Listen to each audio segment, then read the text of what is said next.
Hello बच्चों। तो कैसे हैं आप सब? आई होप आप बहुत ज्यादा अच्छे होंगे। मेरा नाम है अमन और आप देखना शुरू कर चुके हैं 30 डेज रिवीजन चैलेंज। इस 30 डेज रिवीजन चैलेंज में हम सभी ने चैलेंज लिया है कि जल्दी से जल्दी 30 डेज के अंदर अंदर हमारी बुक का जो सिलेबस है उसे हम कंप्लीट करेंगे और इस तरीके से करने वाले हैं कि एग्जाम में हम टॉप स्कोरर का पार्ट बनने वाले हैं। तो आज मैथ्स का है डे नंबर 4, जिसके अंदर हम क्या करने वाले हैं, अर्थमेटिक प्रोग्रेशन करने वाले हैं। इस चैप्टर को आप एपी के नाम से पढ़ते हैं। अब ये भैया एपी क्या है, कई बार हमारे मन में डाउट होता है कि जिसके बारे में हम पढ़ रहे हैं वो क्या है। तो सबसे पहले हम क्या करेंगे, इसी डाउट को क्लियर करेंगे कि what do you mean by AP, AP होता क्या है, ताकि हम हमारे जो एमसीक्यू क्वेश्चन है, असर्शन रीजन वाले क्वेश्चन है या जो हमारे मेन क्वेश्चन है उनके बेसिक चीजों को पता कर सके, उन चीजों पे हम क्वेश्चन को सॉल्व कर सके। तो चलो बगैर किसी देरी के क्या करते हैं, इस चैप्टर को स्टार्ट करते हैं और अपना चैलेंज कंप्लीट करते हैं। सीक्वेंस, अब आपके सामने लिखा हुआ है सीक्वेंस। अब ये सीक्वेंस क्या है, जैसे कई बार आप देखते होंगे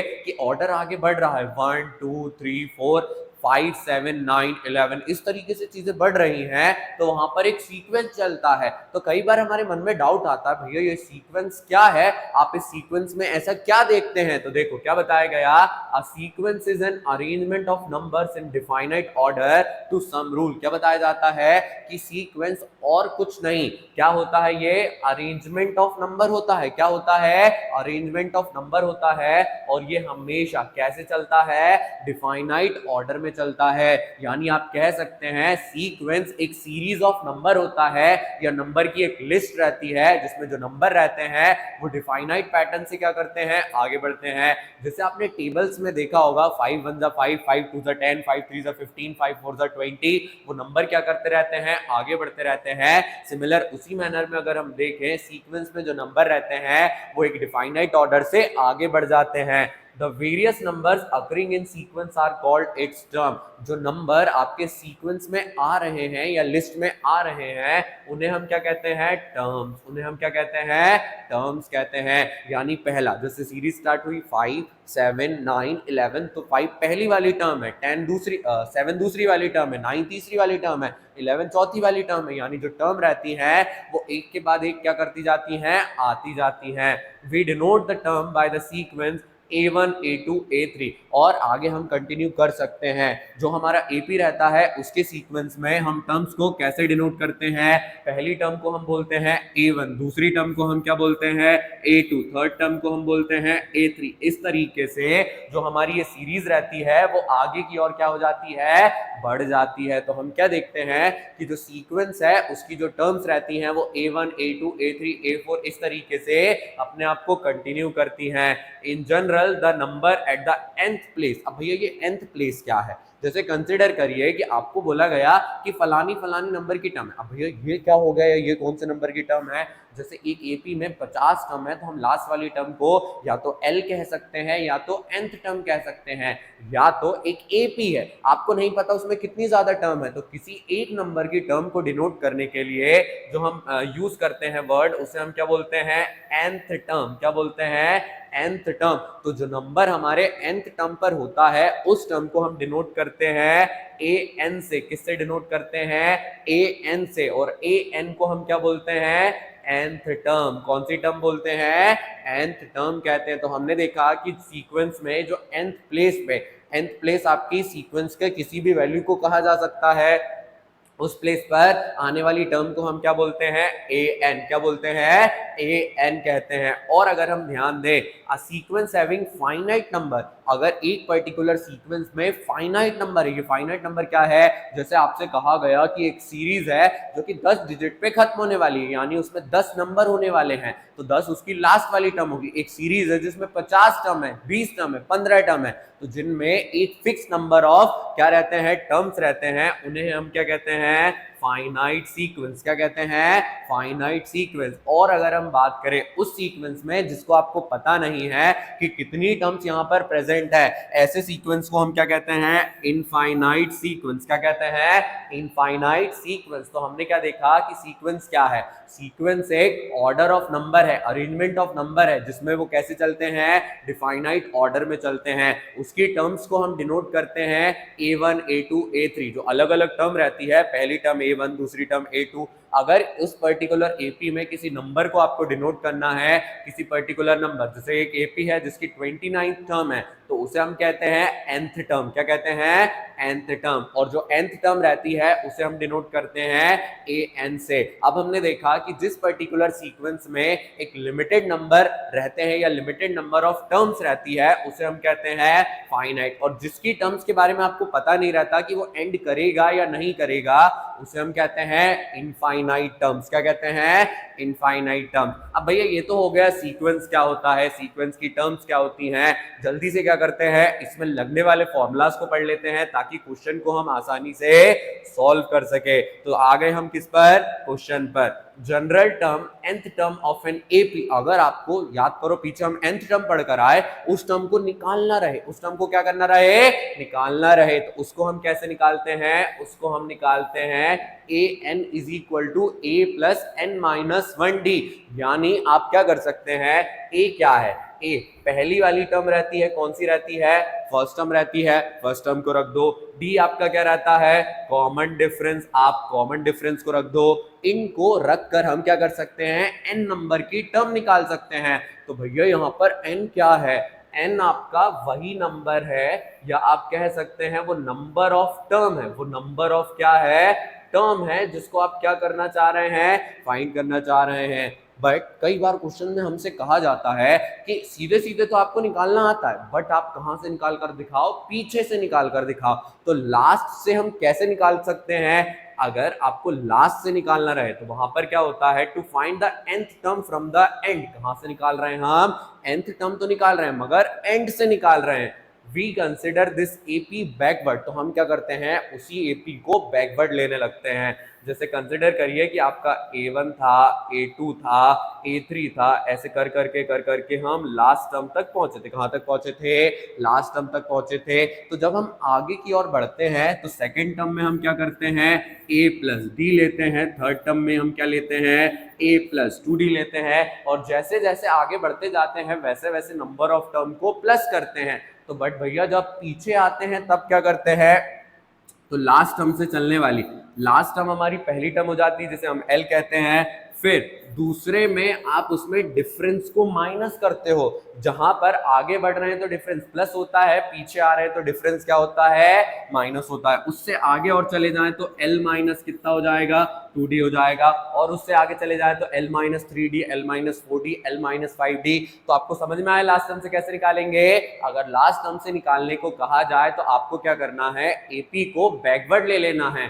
जहां पर आगे बढ़ने के दौरान हम d को प्लस करते हैं, डिफरेंस ऐड होते हैं। पीछे आने वाले समय में हम डिफरेंस को क्या करते हैं? सब्ट्रैक्ट करते हैं। क्या करते हैं? सब्ट्रैक्ट करते हैं। अब भैया ये तो हमने देख लिया कि फर्स्ट टर्म लास्ट टर्म क्या होती है, कॉमन डिफरेंस क्या होता है। बट अगर हम बात करें, इस चैप्टर में हमसे सम के बारे में पूछा जाता है। ये सम क्या है? जैसे एक सीरीज है 5, 10, 15, 20। अब इसमें आपको बोला गया पहली 5 नंबर का टर्म का, पहली 5 टर्म का सम करो। अब इन टर्म्स को तो अगर हम देखें बहुत छोटी छोटी टर्म है, बट मान लीजिए एक ऐसी सीरीज है 100, 500, फिर उसके बाद 900, इस तरीके से 400 से आगे बढ़ रही है। और आपसे पूछा जाए पहली 90 टर्म का सम कितना होगा, तो उन टर्म्स को सम करना हमारे लिए पॉसिबल नहीं है। तो वहां पर निकलता है सम। वहां पर क्या निकलता है? Sum of number of terms. AP की अलग अलग नंबर ऑफ टर्म का हम सम निकाल सकते हैं भैया। 10 का निकाल सकते हैं, 50 का निकाल सकते हैं, 500 का निकाल सकते हैं। आप जितना निकालना चाहें आप उतनी टर्म्स का सम निकाल सकते हैं। अब ये सम निकलता कैसे है? सम निकालने का फॉर्मूला होता है Sn is equal to n/2 2a plus n minus 1d। यानी भैया अगर हम n रख दें, यानी नंबर ऑफ टर्म, कितनी टर्म्स का सम निकालना है? ए रख दें, तो यानी हमारी फर्स्ट टर्म रख दें, कॉमन डिफरेंस रख दें, तो हम आसानी से क्या कर सकते हैं, नंबर ऑफ टर्म का सम निकाल सकते हैं। और उससे भी आसान रास्ता, अगर आपसे कहा गया कि आपको 50 टर्म का सम निकालना है, 70 टर्म का सम निकालना है, आपको पहली टर्म भी दे दी और 70 नंबर की टर्म या 50 नंबर की टर्म दे दी, तो और उससे आसान फॉर्मूला हम लगा सकते हैं, जो कि क्या होता है, n/2 a प्लस एल। यहां पर हम और ज्यादा आसानी से क्या कर सकते हैं, इसका आंसर निकाल सकते हैं। तो हमने क्या देखा कि एपी हमारा सीक्वेंस है, जहां पर हम क्या देखते हैं, वो फाइनाइट ऑर्डर में आगे बढ़ता है, एक अरेंजमेंट रहता है। फिर हमने देखा उसकी टर्म्स को a1 a2 a3 इस तरीके से हम क्या करते हैं, डिनोट करते हैं। फिर हमने देखा nth टर्म क्या होती है, nth टर्म का फॉर्मूला क्या होता है, L क्या होता है, लास्ट टर्म से हम वैल्यू कैसे निकालते हैं, सम क्या होता है, सम को लास्ट टर्म से हम कैसे निकाल सकते हैं। अब हम क्या करते हैं, इसके क्वेश्चन को करते हैं और इसकी थोड़ी प्रैक्टिस करते हैं, ताकि ये चैप्टर हमारा काफी ज्यादा स्ट्रांग हो जाए। इन क्वेश्चन में हम प्रीवियस ईयर वाले क्वेश्चन करने वाले हैं, ताकि आने वाले समय में जो क्वेश्चन आए आपकी प्रैक्टिस रहे और प्रीवियस ईयर से आपको पता चले कि किस तरीके के क्वेश्चन हमसे बोर्ड में पूछे जाते हैं। तो चलो पहले क्वेश्चन पर हम क्या हो जाते हैं, आ जाते हैं। अब जैसे ए एन निकालना, डी निकालना, ये सारी चीजें तो बहुत ज्यादा आसान है और बोर्ड्स का टाइम है, तो हम क्या करेंगे, इतना ज्यादा टाइम वेस्ट नहीं करेंगे। जो इंपॉर्टेंट क्वेश्चन होते हैं, जो एग्जाम में आपसे पूछे जाते हैं, हम क्या करेंगे, उनको सॉल्व करेंगे। तो चलो बगैर किसी तरीके क्या करते हैं, हम इस क्वेश्चन को सॉल्व करना शुरू करते हैं। देखो सबसे पहले हमसे क्या पूछा जाता है, which term of the AP, given AP की कौन सी वाली टर्म, टर्म को हम क्या कहते हैं, जिस टर्म को पता करना रहता है, nth टर्म। कौन सी टर्म कहते हैं, nth टर्म कहते हैं, is it's first negative term. तो इन्होंने कहा वो टर्म जो होनी चाहिए वो पहली नेगेटिव टर्म होनी चाहिए। तो आप ये बताओ नेगेटिव टर्म स्टार्ट कहां से होती है, -1 से। कहां से होती है, -1 से। तो जब भी आपसे पूछी जाए पहला जीरो, जीरो कितने नंबर की टर्म होगा, पहली नेगेटिव टर्म क्या होगी, तो आप क्या करेंगे, उस वैल्यू को लेट कर लेंगे। क्या कर लेंगे, उस वैल्यू को लेट कर लेंगे। तो यहां पर हम लेट कर लेते हैं, लेट द फर्स्ट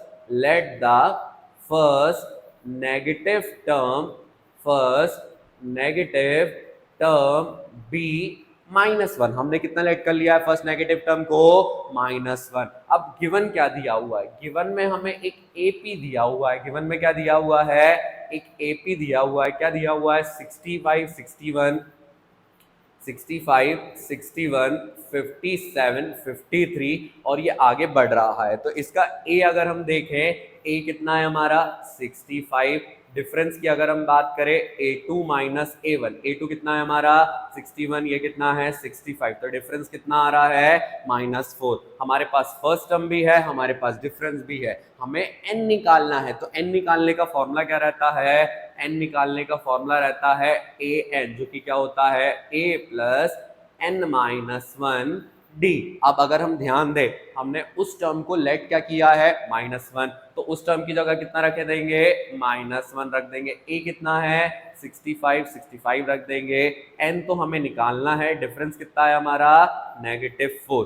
प्लस का जो 65 है, प्लस से कहाँ भेज देंगे इसे, हम माइनस में भेज देंगे। तो -1 - 65 इज इक्वल टू में n-1 as it is multiply में -4। माइनस माइनस क्या हो जाएगा, प्लस हो जाएगा। तो ये कितना होगा, -66। कितना होगा, -66। मल्टीप्लाई वाला जो 4 है वो कहाँ चला जाएगा, डिवाइड में। ये आ गया डिवाइड में, is equal to n-1। Minus से माइनस क्या हो जाएगा हमारा, कैंसल। ये कितना होगा, 4 1 जा 4। अब 4 के टेबल में अगर हम ध्यान दें, 4 1 जा 2 बचा 26, 26 नहीं आता है, 24 आता है। कितने बार में आता है, 6 बार में आता है। तो ये कितना हुआ, 16 पॉइंट। ये पॉइंट क्यों लगाया, क्योंकि वहां पे 2 बच रहा है, तो 2 को हमें सॉल्व करना पड़ेगा। पॉइंट लगाए, 2 0 20, 20 कितने बार में आता है, 5 बार में आता है। माइनस का 1 कहाँ चला जाएगा, प्लस में। तो n जो रहेगा वो कितना होगा, 17.5। अब ये बताओ, आपकी जो टर्म रहती है वो कभी भी ना तो वो फ्रैक्शन में आती है, ना तो वो कैसी आती है, डेसिमल में आती है। इसका मतलब -1 वो टर्म नहीं है। अब अगर हम 17.5 से 17 पे जाएंगे, यानी हम उस टर्म से भी पीछे चले जाएंगे, मतलब हम प्लस में चले जाएंगे, बट हमें कहाँ जाना है, आगे जाना है। तो हमारी जो पहली नेगेटिव टर्म रहेगी वो कौन सी रहेगी, 18th टर्म। कौन सी टर्म रहेगी? 18th term. आप चेक कर सकते हैं 18th टर्म कितनी है, A18 जो कि कितना होता है A प्लस 17D। ये आपका कितना है 65 प्लस 17 इंटू डिफरेंस -4, ये होगा 65। 17 फोर कितना होता है, 17 फोर कितना होता है जल्दी बताओ, 68 प्लस माइनस 68 को माइनस करेंगे कितना आ जाएगा -3। तो इस एपी की पहली नेगेटिव टर्म कितनी है, -3। हमने n निकाला, n 17.5 निकला। 17.5 कैसे निकला, हमने गिवन एपी की जो पहली नेगेटिव टर्म है उसको -1 कंसिडर किया। क्यों किया, क्योंकि पहली नेगेटिव टर्म -1 से स्टार्ट होती है, तो -1 से हमें पता लगा कि -1 उसकी 17.5 टर्म है।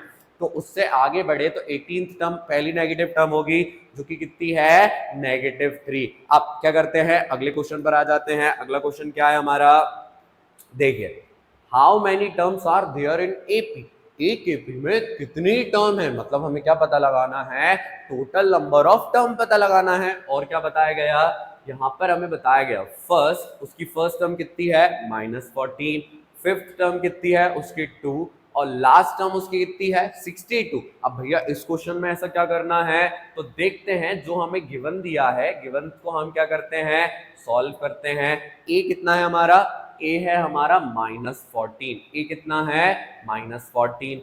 फिफ्थ टर्म है, फिफ्थ टर्म कितनी है +2, और लास्ट टर्म कितनी है, लास्ट टर्म है 62, लास्ट टर्म कितनी है 62।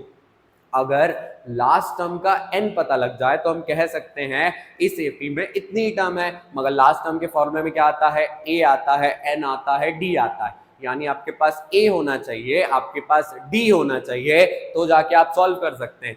a तो भैया दिया हुआ है तो d निकाल लेते हैं। d कहां से निकालेंगे, a5 की मदद से निकालेंगे। तो देखो यहाँ पर a5 कितना होता है, a प्लस 4d कितना होता है, a प्लस 4d। a5 की जगह आएगा 2, a कितना है -14, 4 इंटू डी। 4 इंटू डी क्यों भैया, डिफरेंस हमें निकालना है। माइनस का 14 कहाँ चला जाएगा, प्लस में, ये प्लस में चला गया, इज इक्वल टू में कितना होगा 4 हो जाएगा। ये डी हमारा एज इट इज आ जाएगा। 4 प्लस 2 करेंगे, 14 प्लस 2 करेंगे कितना आएगा 16, मल्टीप्लाई का 4 कहाँ चला जाएगा डिवाइड में। तो आपके d की जो वैल्यू है 4 4 जा 16। तो हमने क्या करा, हमने देखा L के फॉर्मूले में a चाहिए d चाहिए, a तो हमारे पास है, डिफरेंस नहीं है, डिफरेंस कहां से निकाल सकते हैं, a5 से निकाल सकते हैं। a5 का फॉर्मूला लगाया, फॉर्मूले में वैल्यूज को पुट करा और हमने क्या करा, d निकाल लिया। भैया d निकल गया, a निकल गया, तो लास्ट टर्म को सॉल्व करते हैं, n निकालते हैं। लास्ट टर्म का फॉर्मूला क्या होता है, a प्लस n-1 d। भैया यही फॉर्मूला तो हमारा nth टर्म का होता था। तो यहाँ पर आपकी जो लास्ट टर्म है वो किसी नंबर की टर्म है, तो n निकालने के लिए आप लास्ट टर्म का फॉर्मूला और an का जो फॉर्मूला है उसको सेम कंसिडर करते हैं। यानी भैया लास्ट टर्म का भी फॉर्मूला सेम है और हमारी जो nth टर्म का फॉर्मूला है वो भी सेम है। हाँ, दोनों के दोनों कैसे हैं, सेम है। चलो वैल्यू को रखते हैं। L कितना है हमारा, L है 62, a कितना है -14, n निकालना है n-1, डिफरेंस कितना आया +4। माइनस का 14 कहाँ चला जाएगा, प्लस में चला जाएगा। 62 plus 14 is equal to n-1 multiply में 4, दोनों को प्लस करेंगे कितना आ रहा है 76 आ गया। मल्टीप्लाई वाला 4 डिवाइड में आएगा, n-1 कैंसिल करेंगे, 4 1 जा 4 36, 4 9 जा 16, माइनस का 1 चला जाएगा प्लस में, तो n कितना हो जाएगा, n हो जाएगा 20। तो हम कह सकते हैं जो गिवन एपी है इसमें कितनी नंबर ऑफ टर्म्स है, 20 टर्म्स है। कितनी टर्म्स हैं, 20 टर्म्स हैं। अब क्या करते हैं, नेक्स्ट क्वेश्चन पर आते हैं। नेक्स्ट क्वेश्चन क्या दिया हुआ है, जल्दी से आ जाओ जरा। नेक्स्ट क्वेश्चन दिया हुआ है द रेशो। भैया रेशो वाले क्वेश्चन भी हमें एग्जाम में देखने को मिलते हैं, 3 नंबर 4 नंबर में ये क्वेश्चन आपको देखने को मिलेंगे।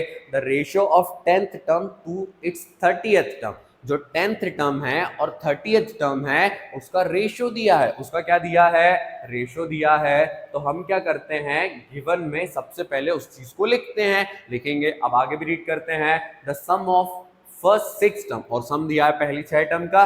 Find the first term and common difference. आपको पता लगाना है फर्स्ट टर्म क्या है, कॉमन डिफरेंस क्या है। चलो निकालेंगे। सबसे पहले 10th टर्म का और 30th टर्म का रेशो दिया है 1/3। तो A10/A30 कितना है? 1/3 है। कितना है? 1/3 है। तो हमने ये डिफरेंस ये तो कर दिया। अब इसको हम क्या कर सकते हैं? सॉल्व कर सकते हैं। भैया कैसे सॉल्व कर सकते हैं? A10 को आपने देखा होगा, A10 को अगर हम लिखना चाहें तो कितना लिख सकते हैं? A+9D। A30 को लिख सकते हैं A+29D, जो कि कितना होगा? 1/3 के बराबर। अब क्रॉस मल्टीप्लाई कर सकते हैं, क्रॉस मल्टीप्लाई करते हैं। 3 का इंटू होगा A+9D से और 1 का इंटू होगा A+29D से। 3 इंटू ए कितना होगा? 3A। 9 3 जा कितना होगा? 27।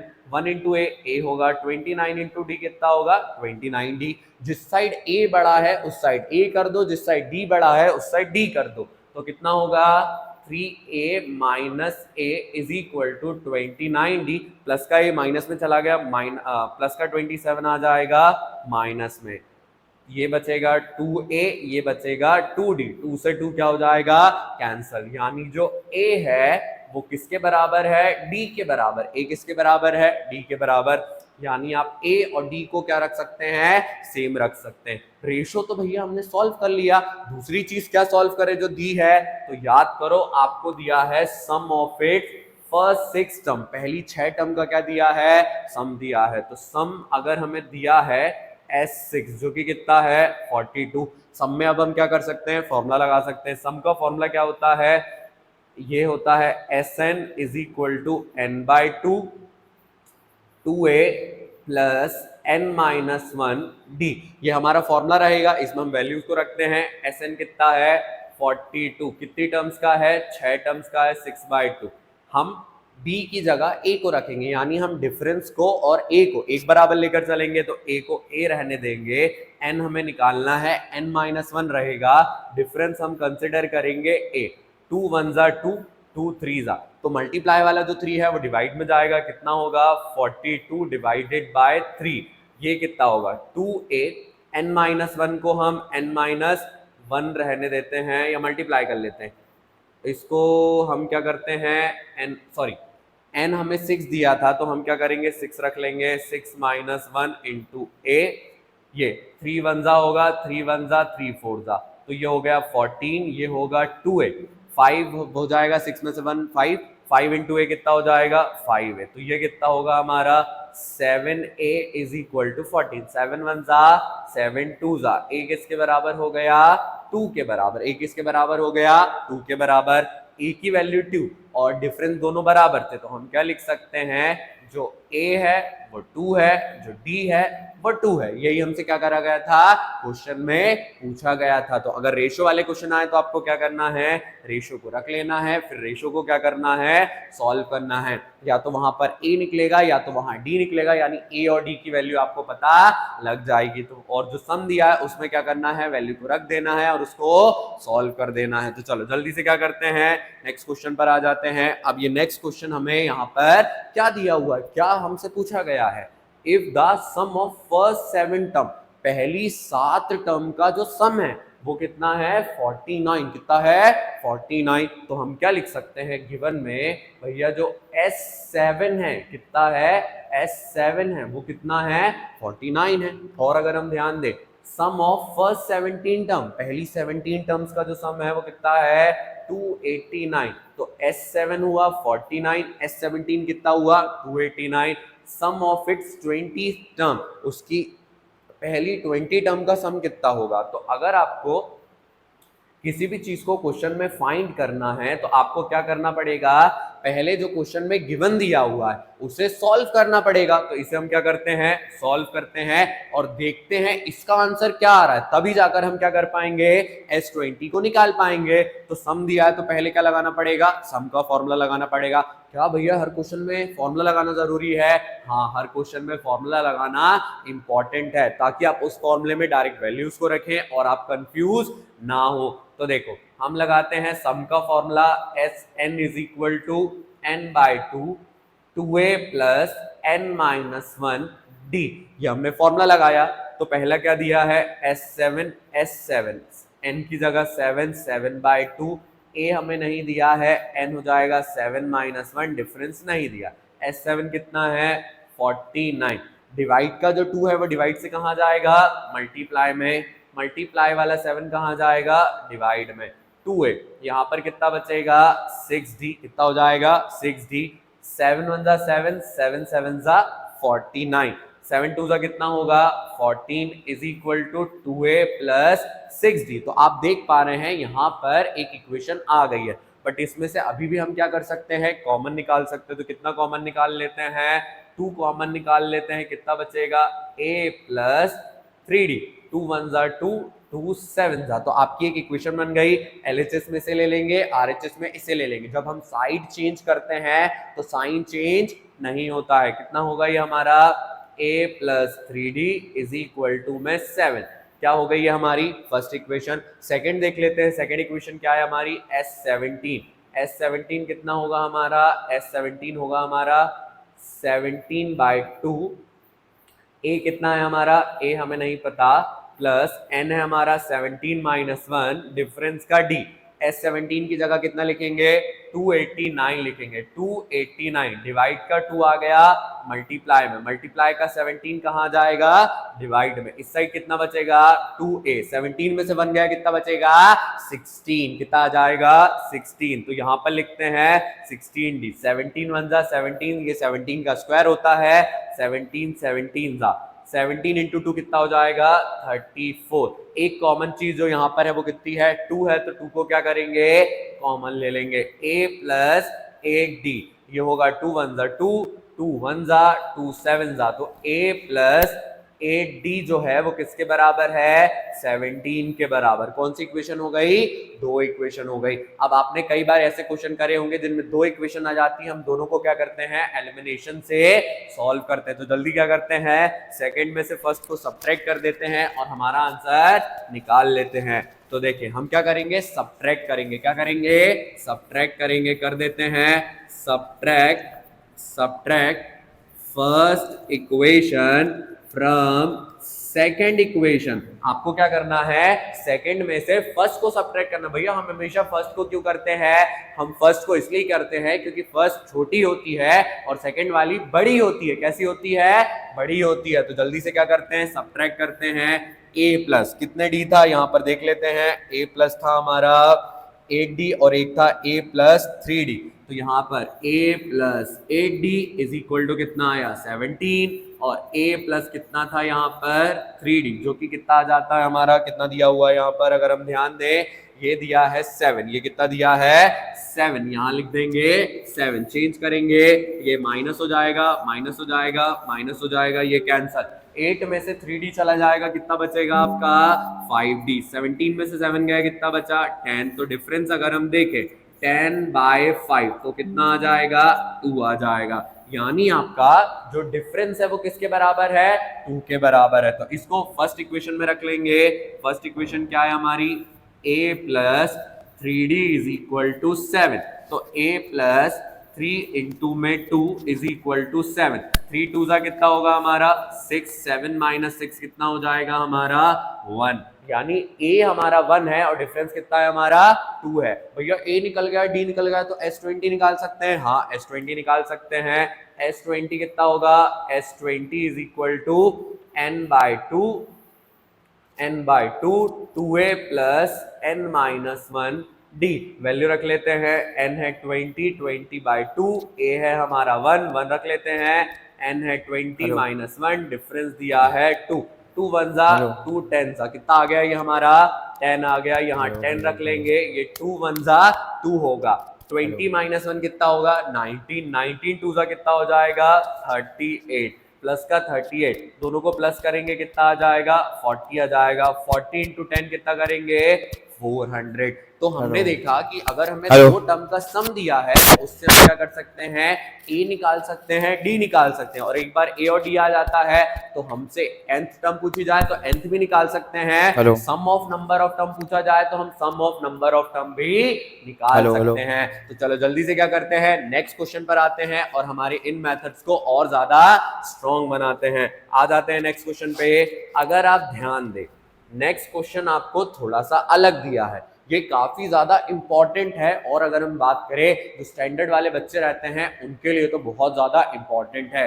भैया ऐसा इस क्वेश्चन में क्या दिया हुआ है, the sum of 4 consecutive numbers in AP. अब हम एपी के साथ क्या करते हैं, हम बाकी सारे चैप्टर की तरह इसमें टर्म्स को लेने की कोशिश करते हैं, ए प्लस डी, ए प्लस 2d, ए प्लस 3d, ए प्लस 4d, या कंसेक्यूटिव है तो हम ऐसे ही ले लेते हैं। बट आपको याद रखना है ऐसे हमें नहीं लेना है, हमें ऐसे लेना है कि हमारा ए जो है उसकी वैल्यू निकल आए। तो भैया ऐसा अलग क्या करेंगे, जल्दी से बता दो। तो हम क्या करते हैं, उन टर्म्स को लेट करते हैं। अगर क्वेश्चन में आपसे कहा जाए 4 टर्म से, कितनी टर्म से आपसे कहा जाए, 4 टर्म से, तो पहली वाली टर्म लेंगे a माइनस 3d, दूसरी लेंगे a माइनस डी, तीसरी लेंगे a प्लस डी, और लास्ट वाली लेंगे a प्लस 3d। भैया ये तो 4 वाली हुई, 5 वाले के साथ क्या करना है, 6 वाले के साथ क्या करना है, या उससे कम किसके साथ करना है। तो आपको जनरली क्वेश्चन पूछे जाते हैं 3 टर्म वाले और 4 टर्म वाले। तो 4 वाला मैंने आपको बताया, 3 वाला और मैं बताता हूं, एक लेंगे a minus D,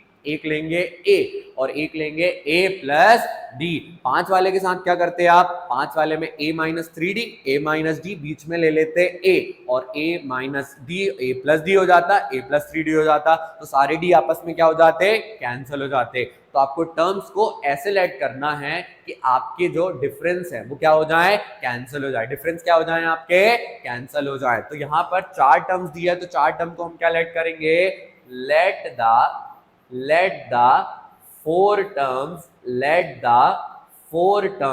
of an AP be। क्या ले रहे हैं हम पहली वाली टर्म को, a माइनस 3d, दूसरी क्या होगी a माइनस डी, तीसरी क्या होगी a प्लस डी, और लास्ट वाली क्या होगी a प्लस 3d। और इन चारों टर्म्स का सम करेंगे, कितना आ जाएगा 32। कितना आ जाएगा 32। तो ये कह रहे हैं सम करना, तो हम क्या करते हैं, सम कर देते हैं। a माइनस 3d में प्लस करो a माइनस डी, इसमें प्लस करो a प्लस डी, और इसमें भी प्लस करो a प्लस 3d। इन सभी का जो सम है वो किसके बराबर है, 32 के बराबर। अब ब्रैकेट को क्या करना पड़ेगा, ओपन करना पड़ेगा, a minus 3d, a minus D, plus में साइन चेंज नहीं होते, जल्दी जल्दी हम लिख देंगे, ये हो जाएगा a प्लस डी, और ये हो जाएगा a plus 3d is equal to 32। Minus का 3d प्लस का 3d, माइनस का d प्लस का d, क्या हो जाएगा, कैंसल। कैंसिल कर देते हैं इनको, ये चारों cancel. a plus a 2a plus a 3a plus a 4a, 4a is equal to कितना हो जाएगा 32। ये होगा 4 1 जा 4, 4 8 जा 32। तो a की जो वैल्यू है वो किसके बराबर आ गई, हमारी 8 के बराबर। इस वजह से हमने टर्म्स को ऐसे लेट किया कि हमारे a की वैल्यू यहाँ पर निकल आए। और अब हमें क्या बताया गया, and the ratio of the product. अब भैया प्रोडक्ट का रेशियो दिया है, कौन सी का, फर्स्ट एंड लास्ट टर्म, कौन सी वाली, पहली और आखिरी टर्म का प्रोडक्ट, और product of two middle term, यानी बीच वाली दोनों का प्रोडक्ट करो और पहली और आखिरी का प्रोडक्ट करो, किसके बराबर आता है, 7/15 के बराबर। तो चलो वही करते हैं। पहली टर्म कितनी है, a माइनस 3d, पहली टर्म a माइनस 3d है, और लास्ट वाली कितनी है, a प्लस 3d। तो यहां पर कितना रखेंगे, a प्लस 3d, और बीच वाली term a minus D into में a प्लस डी, इनका जो रेशियो है वो कितना है, 7/15। अब भैया रेशियो तो ले लिया, अब क्या करें, a plus B, a minus B, a minus B, a plus B, यानी यहाँ आइडेंटिटी लग रही है, तो आइडेंटिटी लगाना पड़ेगा। कौन सी आइडेंटिटी हम लगाएंगे, लिख लेते हैं, a square minus B square जो होता है वो किसके बराबर होता है, a plus B, a minus B. यानी आपको a square minus B square दिखे तो आप सॉल्व करने के लिए a plus B, a minus B लगा सकते हैं। a minus B, a plus B दिखे तो आप वहां पर a square minus B square लगा सकते हैं। यानी भैया यहाँ पर a square minus B square होगा तो कितना होगा, ये हमारा a स्क्वायर, a का स्क्वायर, 3 का स्क्वायर करेंगे कितना आएगा, 3 3 जा 9, और ये हो जाएगा d स्क्वायर, डिवाइड में नीचे कितना होगा, a square minus D square. इस साइड का रेशियो अभी एज इट इज है। अब हमने रेशियो लिख दिया, अब हम क्या करते हैं, क्रॉस मल्टीप्लाई कर लेते हैं। क्रॉस मल्टीप्लाई करेंगे तो 15 कहां पर आ जाएगा, यहाँ ऊपर आ जाएगा। कितना होगा, 15 इंटू ए स्क्वायर माइनस 9d स्क्वायर। कितना होगा, ए स्क्वायर माइनस 9d स्क्वायर। और दूसरा वाला कितना था, यहां पर था हमारा 7, नीचे से गया ए स्क्वायर माइनस डी स्क्वायर। अब इसको हम क्या करते हैं, सॉल्व करते हैं। 15 इंटू ए स्क्वायर कितना होगा, 15 ए स्क्वायर, 15 9 कितना हो जाता है 135 डी स्क्वायर। 7 इंटू ए स्क्वायर कितना होगा 7 ए स्क्वायर। 7 इंटू डी स्क्वायर कितना होगा 7 डी स्क्वायर। जिस साइड डी स्क्वायर बड़ा है उस साइड डी स्क्वायर करो, जिस साइड ए स्क्वायर बड़ा है उस साइड ए स्क्वायर करो। तो देखो माइनस का डी स्क्वायर है तो माइनस को हम कहाँ ले जाएंगे, प्लस में। और ये 15a प्लस का है तो इसको कहाँ ले आएंगे, माइनस में। कितना होगा 15a square minus 7a square 135d square minus 7d square plus minus minus कितना बचेगा यहाँ पर 8a स्क्वायर। ये कितना बच रहा है हमारा 135d स्क्वायर में से गया तो यह आ जाएगा 128d स्क्वायर। यानी जो 8a स्क्वायर है वो 128d स्क्वायर के बराबर है। बट भैया वैल्यू तो है ही नहीं। याद करो पीछे हम पढ़कर आए थे a की जो वैल्यू है वो कितनी है, a की वैल्यू है हमारी 8। a की वैल्यू कितनी है हमारी 8 है। a की जगह हम कितना रख सकते हैं 8 रख सकते हैं। 8 का क्या करना है, हमें स्क्वायर करना है। यहाँ पर कितना है 128d स्क्वायर। 8 8 जा कितना हो जाएगा 64। तो 8 इंटू 64 लिख सकते हैं। मल्टीप्लाई का 128 कहाँ पर आ जाएगा, डिवाइड में आ जाएगा। ये डिवाइड में आ गया डी स्क्वायर। अब इसे सॉल्व करते हैं, ये कैंसिल होगा क्या, नीचे वाला देखो 2 4 जा 2 6 जा 2 4 जा, ये 2 6 जा 2 4 जा हुआ, ये 4 1 जा हो गया और ये कितना हो जाएगा 4 1 जा 4 और 24 4 6 जा 24, ये आ गया 16 16 1 जा 16 16 4 जा 64। यहाँ कैंसिल करने के बाद कितना बचा 4 बचा। इसके ऊपर इस साइड का स्क्वायर हटाएंगे तो आपका d कितना आ जाएगा, आपका d आ जाएगा 2। d कितना आ जाएगा 2 आ जाएगा। भैया d आ गया और a भी आ गया। यानी ये चार टर्म्स कौन कौन सी हैं, a minus 3d। a minus 3d कितना होगा हमारा, a कितना आया हमारा, a आया 8 माइनस 3 इंटू 2 3 2 जा कितना हो जाएगा 6। 8 में 6 गया कितना बचा 2। दूसरी थी a माइनस d तो ये होगा 8 माइनस 2 8 माइनस 2 कितना होगा 6 a प्लस d तो ये कितना होगा 8 प्लस 2 तो जो कितना हो जाएगा 10। और लास्ट है a प्लस 3d तो ये कितना हो जाएगा 8 प्लस 3 इंटू 2 3 2 जा 6 और ये हो जाएगा 14। तो टर्म्स कौन कौन सी है 2 6 10 14। अगर आप ध्यान दें तो ये कैसी है फर्स्ट 4 टर्म। डिफरेंस अभी के बीच में कितने का है 4 का है और ये 4 4 से क्या कर रही है आगे बढ़ रही है। तो आपको याद रखना है अगर 4 टर्म दी है तो क्या लेट करेंगे a minus 3d a minus d a plus d a plus 3d।